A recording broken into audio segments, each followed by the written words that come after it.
Não, é muito mérito do Pedro. E assim, o Pedro foi absurdo, né? O que ele jogou hoje, como vocês falaram. Eu acho que, bom, pra mim ele é o grande destaque, é o cara, obviamente, que podia ter feito, inclusive, mais, né? Que golaço do Pedro no Fla-Flu. É muito raro você ver um gol assim, o jogador pensar tão rápido. Que golaço do Pedro no Fla-Flu. É muito raro você ver um gol assim, o jogador pensar tão rápido. Olha o Fábio, ó. Ele sai jogando, o Pedro viu, recebe a bola rápido e olha o que ele faz, cara. Olha isso, o Fábio nem consegue voltar pro gol. Cara, tem que pensar muito rápido, tem que estar muito ligado no jogo. Eu nem digo que foi uma falha tão grande do Fábio. Ele nunca imaginou que o Pedro já ia virar batendo, cara. Foi um pensamento muito rápido do Pedro. Tem que tirar o chapéu para uma finalização como essa. Golaço. Ah, mas o Fábio deu mole. Cara, nem considero tão mole do Fábio. Eu acho que foi muito mais o pensamento rápido do Pedro, de atacante que está ligado no jogo. E aí no comecinho do Fla-Flu, um gol como esse, golaço. Olha isso, olha como ele pensa rápido. O Fábio sai jogando, ó, ele viu. Ele recebe a bola rápido e ele já vira chutando. Golaço. Flamengo vence o Fluminense e com uma boa atuação de 3 jogadores que estão crescendo muito com Leonardo Jardim, hein? Pedro, Paquetá e Samuel Lino. O Paquetá tá ganhando confiança, tava precisando, já tava muitos jogos escondidos e agora tá começando a chamar mais o jogo. O Pedro é outro jogador com o Leonardo Jardim, fez um golaço de centroavante mesmo, daquele cara que pensa rápido e que vê o jogo, que foi o primeiro gol, e um gol de peito ainda. E o Samuel Lino, que tá crescendo muito e ganhando liberdade com o Leonardo Jardim. Ele tá jogando com muito mais liberdade do que jogava com o Felipe Luiz. Tá buscando o jogo. Hoje deu um cruzamento lindo de trivela. Um Flamengo que foi superior o jogo todo. Um Flamengo que, na minha opinião, poderia ter vencido por uma diferença até maior se não fosse a baita partida do Fábio, tá? Então um Flamengo, mais uma vez, forte com o Leonardo Jardim. Mais uma vez, objetivo com o Leonardo Jardim. Criando muitas chances. E isso aqui eu faço questão de dizer. Leonardo Jardim está fazendo esses 3 jogadores, Pedro, Paquetá e Samuel Lino, crescerem muito, dando liberdade para eles e com uma forma de jogo muito diferente da do Felipe Luiz. O Flamengo agora se aproxima ainda mais do Palmeiras e com um jogo a menos, a briga vai ser boa nesse brasileiro. Mas é uma vitória para mim emblemática, significativa, que confirma uma semana, ou esses 8 dias aí, né? De domingo passado para cá, Santos, Cusco, Fluminense, tinha tudo para ser uma semana embaçada depois da derrota para o Red Bull Bragantino. E o Flamengo vai muito bem. E vai muito bem recuperando jogadores. Eu gosto muito do Lino hoje. Eu gosto mais ainda do Paquetá hoje. E ao contrário do que muita gente pensou, o Paquetá com aquele golaço da semana passada, ele não vinha bem até o golaço. Ele tinha entrado fora de rotação, tinha errado passes que não costuma errar. Mas a partir do golaço ele vem evoluindo. O Lino deixa de ser um cara que está preso ali em lateral para jogar muito com o Paquetá. Me agrada ele hoje. Então o Flamengo com boas respostas coletivas, individuais, e numa semana que se desenhava bem complicada, mas... Só porque eu te roubei a palavra aí, Jesus. Uma partidaça do Pedro, hein, também, para não esquecer. E numa semana em que o Pedro fez 3 gols. Agora sim, Jesus, para passar para você, assim, até esse momento que o Fluminense começa a rondar e sai o gol...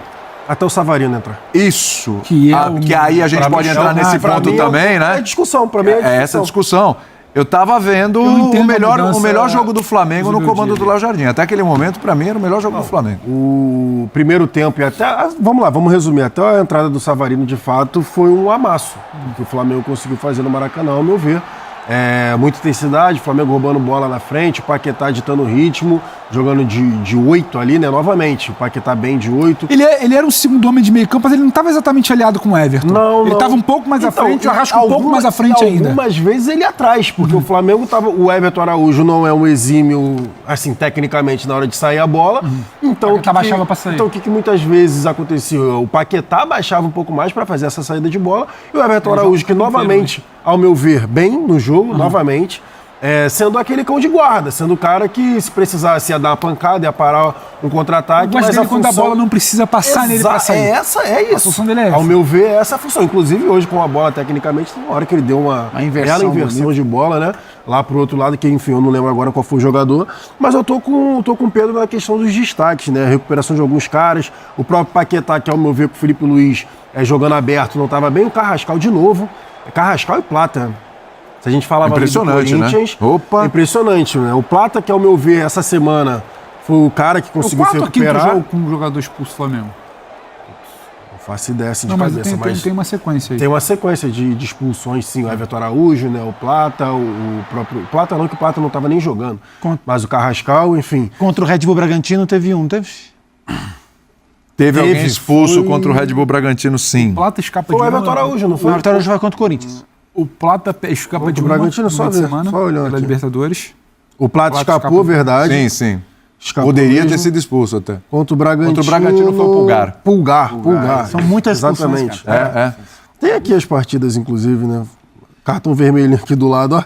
Contra o Bragantino, contra o Corinthians, contra o Botafogo, contra o Fluminense agora. Enfim, Flamengo com algumas expulsões. Mas, ao meu ver, eu tô com o Pedro na questão de destaque individual do Lino, né? O Lino, o passe do Lino pro... Além de tudo que a gente já sabe que o Samuel Lino faz, que é a questão de recomposição defensiva, que ele faz muito bem, ele tá com um pouco mais de liberdade, não tá preso do lado esquerdo, tá encostando um pouco mais no Pedro, as movimentações automáticas ali, e a confiança também, para dar um passe de 3 dedos no segundo pau, sendo que tinha o Fábio no gol e a defesa ali montada, o Pedro aponta e ele dá o passe de 3 dedos, é questão de O confiança. primeiro tempo já era muito do Lino. O Flamengo poderia ter feito mais. Depois do gol do Pedro, ainda do tal Amassa que se fala, o primeiro tempo passa muito pelo Lino. E o gol pela esquerda, assim. E o gol do Pedro, o primeiro gol, também é ele, mas também é o Lino Ele fazendo bola. Sim. interceptando a bola longa do Samuel Xavier. E a sacanagem. A bola ia no pé do Samuel Xavier e ele intercepta. A agilidade do Pedro é brilhante. A hora que o Fábio... Ele já domina e Na hora que o Fábio fácil, dá o não é passe, fácil. o Arrascaeta vai subir, a hora que o Fábio dá o passe, o Pedro tá olhando pro Fábio. A hora que a bola chega, o Pedro já tá de costas, Cara, mas ele ele já dominou sabe. e deu. Ele sabe onde o Fábio tava e que o Fábio ia demorar pra voltar. E essa bola quicando tem que ter disparado, qualidade. Né? Assim, Muito é disparado um mérito, é quase que 90% mérito do atacante, brincadeira. porque tentar colocar qualquer responsabilidade. O Fábio podia ter voltado mais rápido. Talvez sim, na hora que ele vê que a bola... O Fábio podia ter saído ali do lado, Meu ver, ele curtindo. poderia ter saído antes Poderia. ou ter zerado a bola. Ele poderia ter sido curto, Poderia. Antes do Arrasca diminuir. Antes agora, ó. Aí, Dominou. Claro. Já E foi. olha só, ele vai ter uma opção de passe curto aqui, ó. Ele tinha uma opção aqui. Mas nada Não, mas Falta ele de sai confiança pro no lado ali, ó. Seixas, que é É canhoto muito também. bizarro o que o Pedro fez, cara. Já- porque joga não pro é frente, fácil, será? não é mas fácil aí- fazer isso. Não é a virada, a precisão, É muita da qualidade. Não, é finalização. muito mérito do Pedro. E assim, o Pedro foi absurdo, né? O que ele jogou hoje. Como vocês falaram, eu acho. Bom, pra mim ele é o grande destaque, é o cara, obviamente, que podia ter feito, inclusive, mais, né? A gente teve a bola na trave também, teve o gol anulado ali, porque de fato ele estava impedido, já que o goleiro estava à frente, mas foi uma exibição, foi um show do Pedro o tempo todo, né? É uma pena que o Pedro não consiga ter uma sequência de partidas no mesmo nível, né? Por questões físicas, muitas vezes, outras vezes por questões táticas de treinadores. Porque, assim, o Pedro no seu auge, no seu máximo, é um negócio, ele é muito acima da média, né? A qualidade técnica do centroavante, que é um centroavante mesmo, mas tem essa qualidade técnica que ele tem, é um negócio fora da curva. E assim, Ele é esse muito gol... do Jardim. Só para pontuar o que o Jean tá falando, para passar para o Zupac, por que eu tô falando isso? Porque o Jardim muda a função do Pedro. Não sei se todos concordam comigo, mas desde que o Jardim chegou, o Pedro era um cara que ficava muito enfiado lá como 9 mesmo, centroavantão, ele não é. dentro da área. Com o Jardim, a função do Pedro muda. O Arrascaeta começa a buscar as costas do Pedro. Quem desce para receber a bola de A costas... postura dele também muda. Também, A claro, postura dele claro. também muda, Mas, eu acho. assim, taticamente, o Arrascaeta tem dificuldade de receber bola de costas. Então, a gente já viu nos embates físicos, principalmente lá, né? A gente falava lá do Super Mundial, enfim, agora mesmo no Mundial. O Arrascaeta tem dificuldade de receber a bola de costas. Ele não consegue proteger tanto a bola. E aí o Pedro, ele tem se deslocado mais pelo campo, porque essa função mudou. No 4-4-2, muitas vezes ali, às vezes, né? Com a posse da bola, o Pedro baixa para fazer esse pivô E ele tem muita qualidade. E ele tem qualidade. Tanto que a bola que ele dá pro Plata é sacanagem. A pifada que ele dá ali de 3 dedos. Mas o Arrascaeta que é o cara que passa a vir por trás. Então eu acredito que também ele começa a participar um pouco mais do jogo. E isso vai dando cancha pro cara também, né? Ó, não tô lá tão isolado, pego 2, 3 vezes na bola só. Porque muitas vezes que o Pedro pegava na bola, ele já pegava a bola e chutava. Já pegava a bola e chutava para tentar definir logo o lance, para mostrar que tô aqui para fazer o gol e a bola tem que chegar um pouco mais. E agora ele tem participado um pouco mais das dinâmicas do jogo. Então não fica tão isolado e recebendo poucas vezes a posse da bola. A ideia inicial de jogo do Jardim hoje é um jogo que em alguns momentos muitos pensariam, não é pro Pedro, que é de pressionar, se movimentar, sair rápido, acelerar. Tecnicamente, não, o Pedro não funciona para isso. E hoje ele encaixa bem. Eu acho que esse é o ponto. O primeiro gol tem o brilhantismo do Pedro, mas esse gol só acontece pela postura do Flamengo, de marcar alto. E isso a gente viu muito nos melhores jogos do Cruzeiro com o Jardim no ano passado, que era um começo muito forte para abrir o placar muito cedo e a partir do 1-0, quem controla o ritmo do jogo sou eu, baixando ou subindo. E como o Flamengo conseguiu encurtar o espaço, qualquer liberdade que o Fluminense pudesse ter no primeiro tempo, isso foi muito importante para o Flamengo construir a vantagem de 2-0. E o Fluminense que perdeu o Lúcio Acosta, perdeu não só um jogador técnico, porque técnico como o Acosta é, o Ganso também é. Mas o Acosta dá uma muito dinâmica de jogo que o Ganso não deu. O Flamengo lê bem isso, Zupa, pra mim. Porque o lance do Acosta, ele é... É no início, 2 minutos antes do gol. Então, mas é muito no início do jogo. E o Flamengo é aquela do adversário, balançou, ele foi pro corner e ele começou a sufocar, porque, obviamente, a ideia de jogo, e o Zubeldia fala isso, a ideia de jogo com o Lúcio Acosta é uma, ideia de jogo do Ganso é outra. O Flamengo vai pro sufoco do tipo, não vou deixar nem você voltar pro jogo. E o Ganso não conseguiu se aproximar da área. O Ganso é um cara que trabalha mais inteligente. Porque foi o Ganso e não é isso que eu ia falar. Quando eu vejo o Zubeldia dando a entrevista que deu, eu acho que, obviamente, ele não vai falar isso porque ele não vai personificar num jogador, mas eu acho que ele pensa, quando ele fala a responsabilidade é minha e tal, eu acho que ele pensa muito nisso. Por que eu não coloquei o Savarino em vez do Ganso no momento do Lúcio Acosta? Mas você sabia, mas Jean, sabe uma coisa que eu fiquei assim, assistindo, que eu fiquei pensando? Não me parece algo de é mais fácil comentar agora, porque isso inclusive a gente comentava na redação antes. O Ganso não vem numa boa temporada e o Savarino está presente em algum dos bons momentos do Fluminense. Então, assim, jogando eu já fiquei pensando. E a gente não acompanha treino e nem sempre consegue saber de tudo. Será que o Savarino não tinha condição de 80 minutos? Será que porque a escolha pelo Ganso, ela me parece até muito pouco... Foi surpreendente. Ela foge muito, exato, ela é surpreendente, ela foge muito do que deveria ser, pelo que é o ano do Ganso até aqui. Pra gente aqui não ficaria nem dúvida, né? Com todo respeito, óbvio, ao trabalho, claro, quem é o treinador, mas quem é o treinador... Quando o Savarino entra depois... É um baita do trabalho, exatamente, mas mesmo tendo um baita do trabalho, a gente às vezes... E ele já alguns equívocos, começou com Serna e Canóbio, porque Serna e Canóbio vão te ajudar na frente e vão recompor também. O Savarino vai recompor menos. Talvez com o Savarino no lugar do Acosta, o Fluminense teria mais dinâmica, mas teria menos pensamento com essa bola. Mas talvez com o Ganso, a mobilidade, né? Com o Ganso ele tentou manter um pouco mais de controle de ritmo, mas o Ganso entrou numa outra rotação. O Ganso foi encontrar espaço para jogar numa meia direita, próxima à linha lateral, atrasado, na faixa intermediária, muito distante, e aí o Fluminense ficou descompactado ofensivamente, sem essa ligação, e ficou mais fácil para o Flamengo controlar. Ele melhorou quando ele baixou também. Quando ele baixa para 8. Quando ele baixa ali para segundo volante na teoria, o Ganso começou a jogar. E vendo como o Flamengo estava jogando, a intensidade, a dinâmica, parecia realmente menos um jogo para o Ganso, né? Pelo espaço que o Flamengo não estava dando. Agora, também é bom lembrar que a substituição acontece com 5 minutos de jogo. Sim. E muitas vezes você tem essa pressão, você tem essa mordida ali, aquela gana por 5, 10 minutos e depois o time baixa. Agora, não foi isso que a gente viu, né? A gente viu um Flamengo... Eu até discordo do Jardim quando ele fala que o gol Geringonça saiu no momento em que só o Flamengo...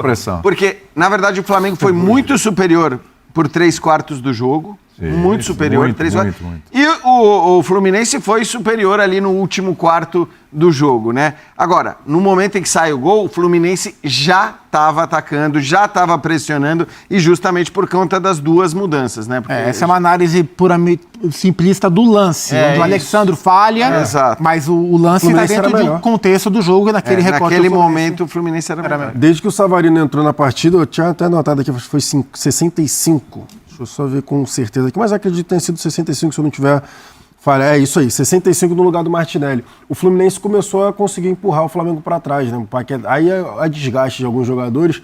O Paquetá para mim fez um ótimo jogo, fez uma ótima partida de fato. Até depois ali, né, entrando na mente, teve uma hora que ele e o Ganso ficaram discutindo.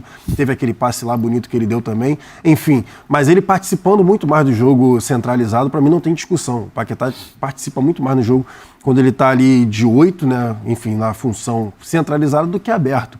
Mas, ao meu ver, ele cansa. E aí o Fluminense vai naquela empolgação, só que começa a ter um pouco mais de espaço à frente da área.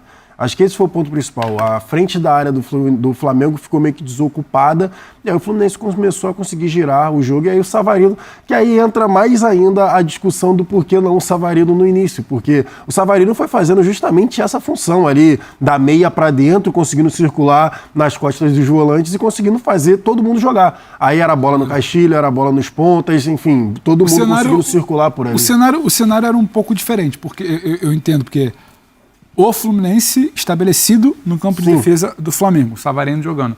Mas até para o cenário do início do jogo, que era o Fluminense tendo que sair da pressão e a dinâmica, o Savarino te dá muito mais dinâmica. Ele não te dá só a criação que você está postado. Parecia uma escolha melhor então, por vários motivos. Nas duas situações era a melhor opção. E aí fica essa dúvida do porquê o Zubeldia, e acho que é o que vocês falaram. Ele não vai chegar ali e falar, eu errei, eu tinha que ter colocado outro jogador, servir a cabeça ali do Ganso na bandeja, mas ele poderia entregar o que o Fluminense precisava, tanto no primeiro tempo como depois ali no segundo tempo. Para mim é o grande questionamento desse Fla-Flu. Como é que vai ficar conhecido o Fla-Flu? Mas para além disso, por que Ganso e não Savarino? Mas para além disso, o Flamengo não é melhor só porque o Ganso entrou. O Flamengo é melhor porque antes disso ele já sufocava. Eu tinha entendido qual era a ideia. O Fluminense entra numa rotaçãozinha abaixo para um clássico desse tamanho. Agora, dá para destacar, a gente falou aqui alguns nomes já, falar individualmente aí de Samuel Lino. Sim, muito. Né? Porque quando a gente, que eu disse aqui, né? Flamengo, até a hora que o Fluminense começa a rodar ali a área e sai o gol, para mim, tinha sido a melhor exibição do Flamengo sob o comando do Leonardo Jardim.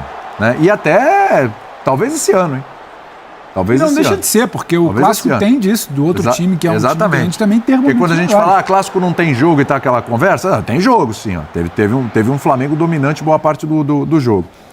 Mas isso se deve muito, eu queria ver de vocês, pensando pelo Zupa, a atuações individuais também muito acima do que a gente estava vendo. Samuel Lino, por exemplo, quando foi a última vez que a gente viu ele atuando assim? Paquetá para mim. Paquetá hoje. Mas é aquela questão. Pedro, muito bem. É o coletivo que influencia mais o individual ou individual que... Quando tá todo mundo bem, o coletivo fica mais forte. As duas coisas. O Plata, por exemplo... fazer propaganda da bolacha. Bolacha, não biscoito. O Plata, por exemplo... O Plata é bem lembrado também. Que mesmo com Eu não vou entrar nessa discussão. Tô de brincadeira. Todos os contextos de brincadeira. que cercam a questão do Gonçalo Plata, dentro de campo, fora de campo. Tecnicamente, o Plata é um cara que, na hora H, toma muita decisão errada. Mas o que ele corre, e nesse jogo que o Flamengo fez, de encurtar o espaço do Fluminense, de botar intensidade desde o princípio, ele foi um corredor muito forte pela direita, com o Lino desequilibrando mais pela esquerda, mas o Plata sendo um cara importante pela direita. Então acho que dentro desse olhar, a semana do Flamengo foi muito bem gerida pelo Jardim. Ele escolheu os melhores jogadores para a proposta do jogo de Cusco, que era um jogo mais físico no meio-campo e mais vertical na hora de definir, com o Bruno Henrique definindo bem, com o Plata jogando na esquerda definindo bem também, com o Paquetá de 10 para dar uma bola um pouco mais longa, para ter o chute de entrada da área. E hoje escolheu os melhores jogadores tecnicamente e que fisicamente também estavam mais frescos para fazer o jogo dominante que o Flamengo fez. Então acho que o grande vencedor da semana é o Leonardo Jardim. Ele fez escolhas muito boas para os dois jogos e através dessas escolhas o Flamengo foi exatamente o time que deveria ser. Não foram escolhas óbvias. Na altitude de Cusco e hoje dominante, especialmente no primeiro tempo no Maracanã.